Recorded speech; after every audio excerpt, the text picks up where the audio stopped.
Jesus Christ. I've been looking forward to seeing this debate for quite some time. I can only conclude that William Lane Craig just completely owned Richard Carrier.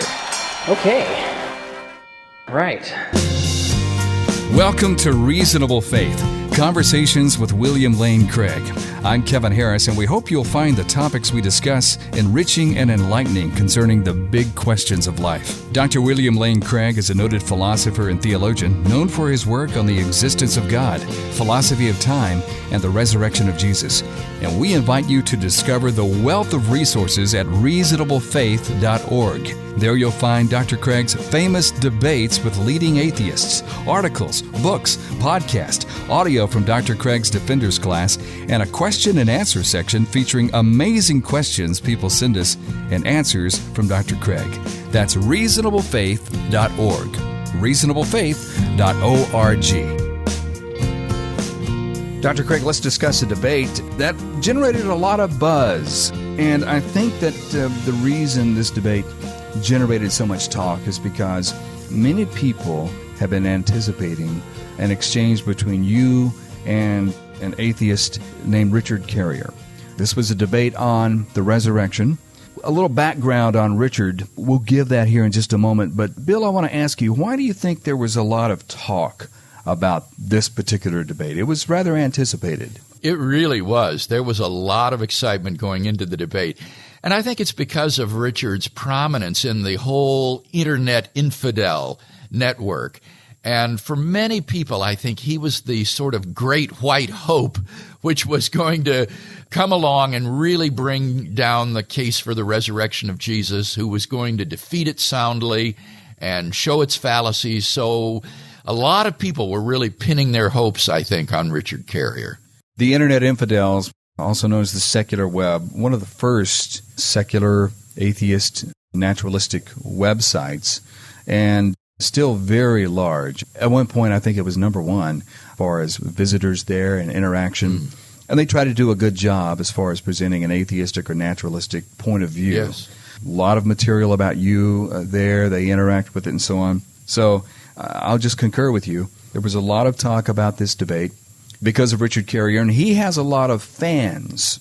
And he calls them his fans. Yes, I find that rather odd, but you're quite right. It's Richard Carrier fans that I find strange. I mean, I don't think, for example, that I have fans. I have students, but not fans. And so I find that rather odd. And whether he means it in a facetious way or he's actually thanking his fans, I don't know. But he does have a following, and from what I've been able to see, a rather young following. Now, that's why I thought one of the reasons I thought that this debate was going to be important. I felt that the debate went very well from the Christian point of view. I don't think that Richard came to grips with any of the four facts that I presented on behalf of the resurrection. He tried to argue in terms of broad generalities rather than grappling with the specifics, not only with those specific four facts, but with the supporting lines of evidence in support of each of these facts. And then with regard to naturalistic explanations, again, it would be very broad brushstrokes, like that the disciples were prone to hallucinations, and therefore Paul was schizophrenic and Mary was a psychotic, and this explains everything. There was no detailed defense of these naturalistic explanations in terms of the criteria that I was using to assess them, such as explanatory scope, explanatory power, plausibility, degree of ad hocness, and so forth. So I felt there was a failure on his part to come to grips with specifics in an effective way.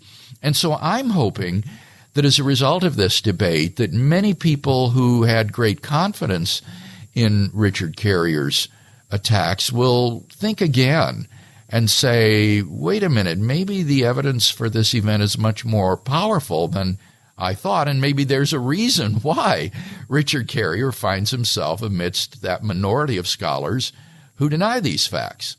I might mention as well is that Richard Carrier was a contributor to a book called The Empty Tomb. Yes. And it was supposed to be the secular answer to all the evidence for the resurrection. What puzzles me is that Richard Carrier has studied you for a long time and written on you for a long time. He was very familiar with your 4 points, yet he just didn't seem to address them. Yes, this is what shocked me as well, Kevin. I was anticipating that since my material has been out there for years, that when Richard Carrier got up to speak in his opening address, there would be a point-for-point parrying of the evidence that I laid out for my case. And instead, there were just generalities about the Gospels being myths, rather than coming to grips with the 4 facts that I would present. In fact, the fact of the burial of Jesus by Joseph of Arimathea was never even touched in the debate by Richard, even though that was the first of my 4 facts that needed to be explained, and the first of my lines of evidence in favor of the empty tomb, that if the burial account is accurate, then the site of Jesus' grave was known in Jerusalem to both Jew and Christian alike, and it would be impossible for a movement founded on the belief in the resurrection of the dead man to arise and flourish in a city where the location of his body was public knowledge. And yet Richard never engaged at all with the burial account, and only later in the debate did he begin to engage with the empty tomb and the origin of the Christian faith and so forth.